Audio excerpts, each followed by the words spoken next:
Hey folks, Fernando doing our video for the Modern Survivalist, and in this case stick around because I'm going to be going a little bit more in depth into the preparations for cold weather preparedness and blackouts, especially giving everything that's happened in Texas, also based on a bit of my own experience in Argentina with blackouts and power outages throughout the years, a bit of experience with cold weather conditions and lack of electricity too. I'll leave links for some of the stuff that I'm going to be going through here in a second.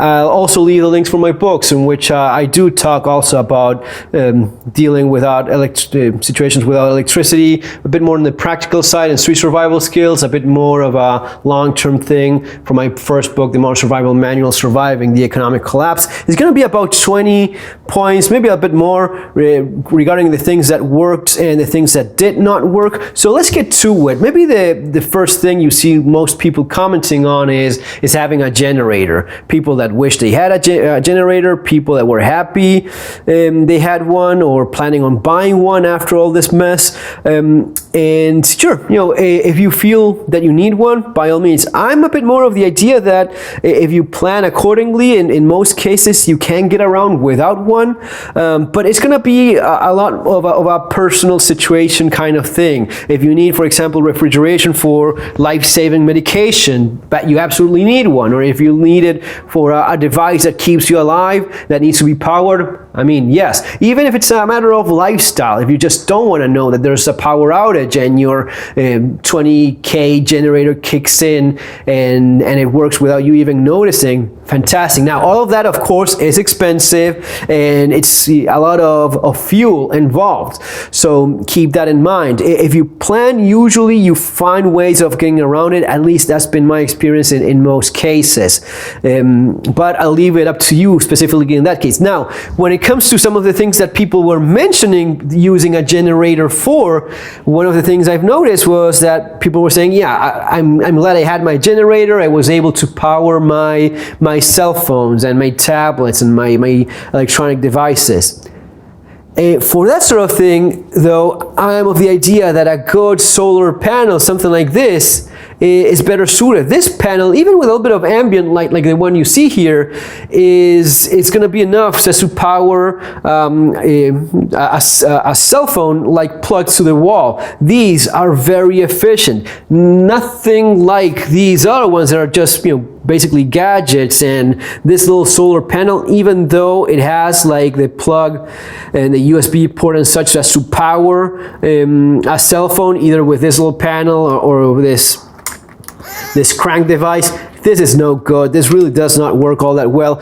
But for devices, a solar panel and a couple power banks, that's a lot better. You're not going to be using nearly as much fuel. I mean, you're not going to be using any gasoline at all. You're not going to be buying an expensive generator or a delicate, fragile generator. This is silent. This needs no fuel whatsoever, and it's a lot more rugged and reliable for powering those things. And with a little bit of sunshine, you're going to be powering two cell phones at a time. I've done it myself before. Some of the other things you've heard people, or I've read about people being glad for having a generator for, is powering an electric heater. That makes no sense, really. Why would you waste so much gasoline on a generator only to convert that to electricity?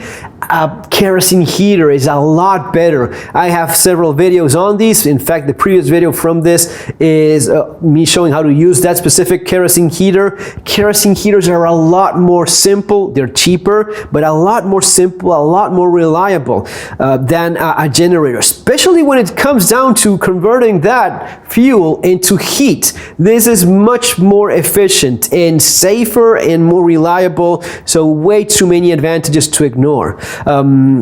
Warnings regarding these. Yes, they're not going to be producing any kind of, if it's in proper shape, if you have a good wick and you know how to use it, you're not going to be producing any smoke or any foul smells like that. As long as it's working properly, nothing like that. But it does produce carbon monoxide because you have a flame in there. So you have to be careful about having a little bit of ventilation. And yes, a carbon monoxide detector is a must-have as well. If you have it in a room, cracking the window a little bit, sure, that's going to be enough. But you have to do that. You have to keep that in mind. Some of the other things you are probably hearing people use a generator for, you could probably get away with having an inverter. An inverter, I leave the link below for whatever inverter and solar panel I find. An inverter is one of those must-have things, because even when you need a generator, if you have an inverter, which is usually a lot cheaper than having even a small generator, you're using the generator that you already have, as in your car, as in your vehicle, that has a big engine, that has a good amount of fuel likely there to be used if you do things properly, and it's properly maintained, cared for. You've done the proper maintenance for your car. Your car is very reliable if you do things right. So you convert that into your generator for anything. I mean, you could power a fridge, a refrigerator with your inverter, right? So that's one of the ways in which I find that you can get around having a dedicated generator that sometimes is, you know, even for people that have it, they just don't know how to use it all that well, or they use it once and stored it improperly, and it's not working when they need it. That's a lot more dependent. That's a lot more reliable. One of the other things you've heard people talk about is, I had a generator, but I didn't have enough fuel. Get yourself your jerry cans and your stabiles and have a decent amount of fuel for either your generator. Your kerosene heater is going to be lasting years. The kerosene lasts, I mean, decades when stored properly.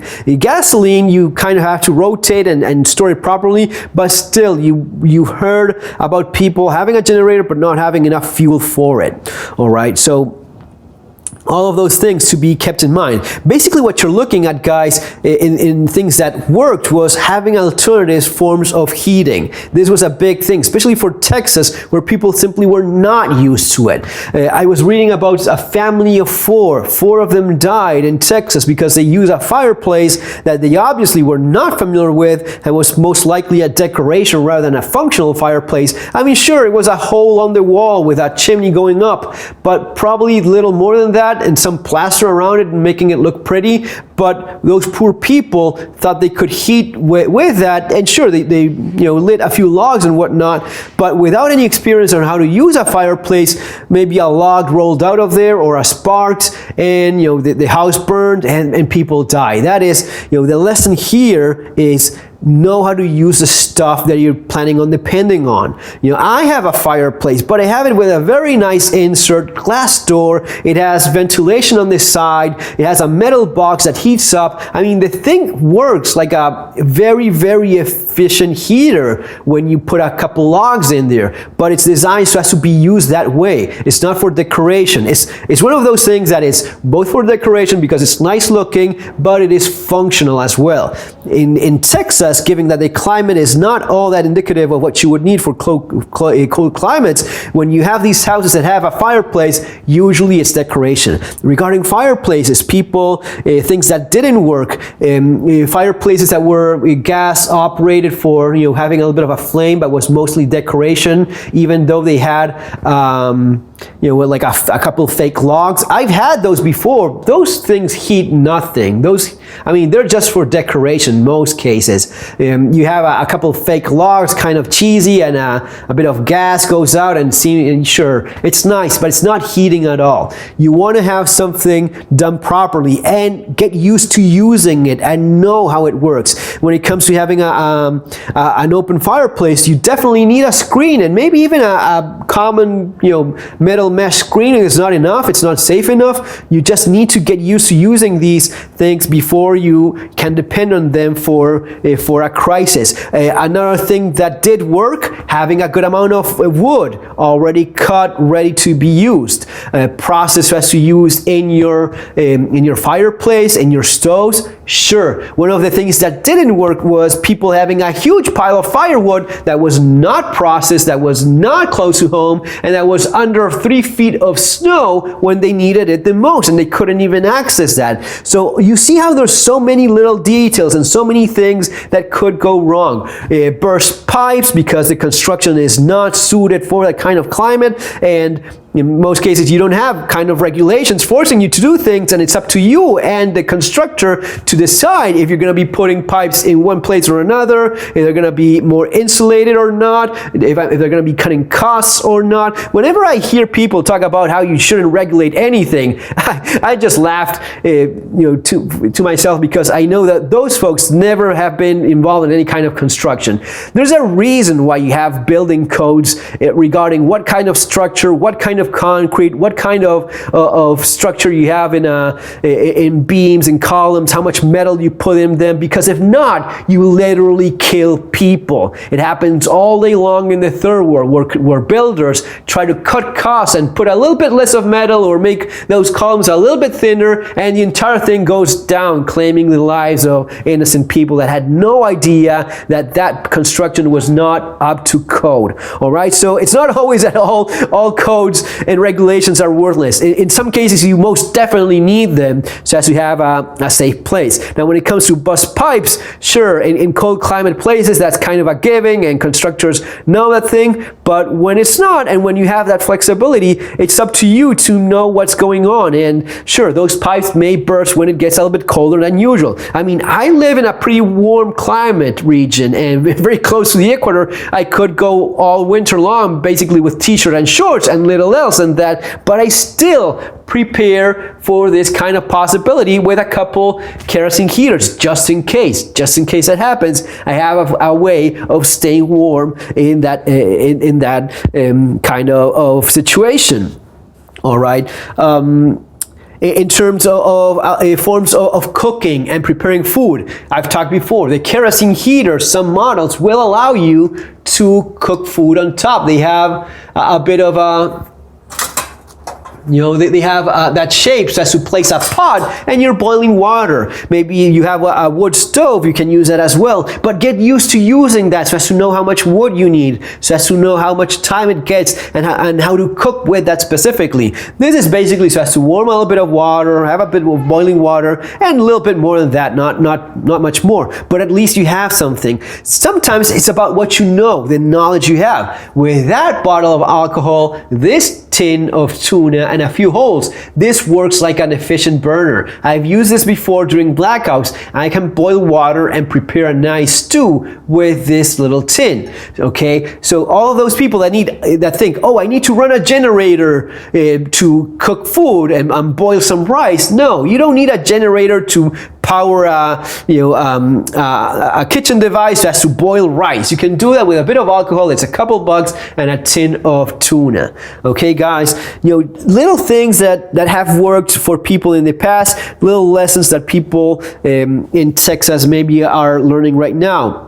When it comes to flashlights, I mean, everyone understands the concept of a flashlight. Now, sure, you want to have your 1,000 lumen flashlight, that's all fine and good. Besides that, you want to have lanterns, something that can be used to illuminate, maybe a family room, a living room, where you're maybe all huddling together and, trying to stay warm around one of these things. That makes sense, but that's more practical. This is useful as well. And finally, have a headlamp as well. Headlamps are one of those things that when people start using them, it makes no sense to have one of my hands compromised and not being available because I'm holding a flashlight, when I could just use both and just have a headlamp pointing the light exactly where I need it. Okay, so finding alternative forms of heating. I'm always of the idea of having 2, 3, or even 4 alternative forms of heating. It's that important, especially, I mean, in cold climate regions, it is an absolute must to have at least 3 or 4 alternative forms of heating. You could use your electricity, you could use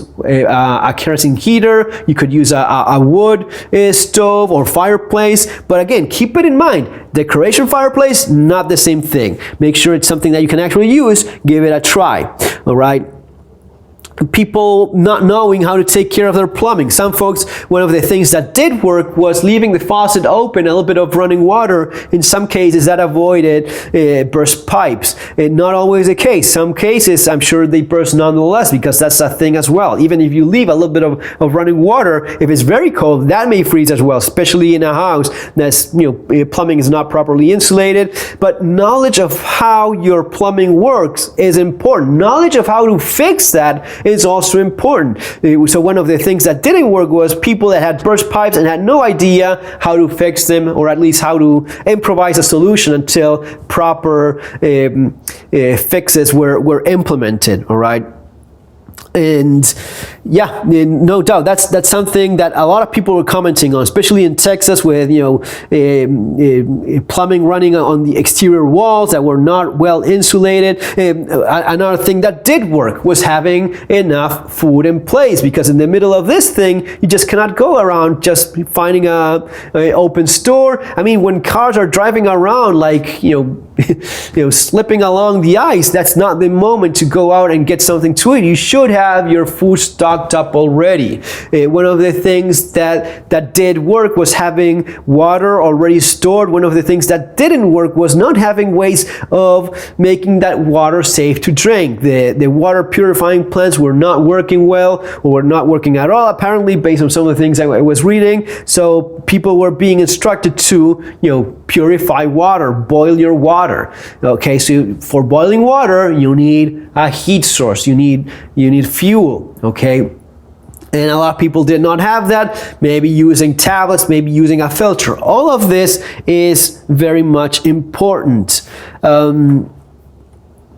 So what else? We talked about the fireplaces, water, in terms of the amount of wood that people did not have enough of that so as to sustain it. One of the things that this is a good tip, disposable party plates like these are fantastic, because this way you don't have to waste valuable resources, your water, so as to wash dishes. You just throw this away, or you burn it in your fireplace even, because this is paper. So these disposable plates, I mean, these are useful also for targets. Honestly, that's what I use them mostly, but for not using dishes, disposable plates, good idea too. In terms of firearms, last point I want to make. You probably have guns, that's all fine and good. Can you shoot those while wearing gloves? While wearing cold weather gear? That's something you may want to try out. That Python over there has a pretty wide trigger guard. Now, it's not always the case. Most modern firearms do have pretty wide trigger guards and are suited for using gloves, but some are not. So keep that in mind, especially you 1911 type guys. You have your cool 1911, that's all great. I love 1911 myself. Usually pretty small trigger guard and not that well suited, especially some of the older models. Of course, an emergency like this, services are not up and running as we would expect, and you may have incidents of people trying to break in, people trying to steal stuff from one another. If they see that you have power, you have heat, you have a generator. One of the nice things about a solar panel, makes no noise, guys. People have been killed for their generators during disasters. Happens quite a bit, actually. So having a shotgun, this semi-automatic shotgun that you see over there, having a gun that you can actually use with your gloves in the middle of the winter period when this is going down, that's something you actually have to try out, test it, and see, okay, yeah, I can actually use this revolver or this pistol or this shotgun while wearing a big jacket, while wearing my gloves, my winter gloves, and the rest of the winter gear. All right, folks? So guys, that's basically it. Just a few things to keep in mind, and just an extra turn so as to make those preparations work properly when things go wrong. Have a great day, folks. See you in the next video. Take care.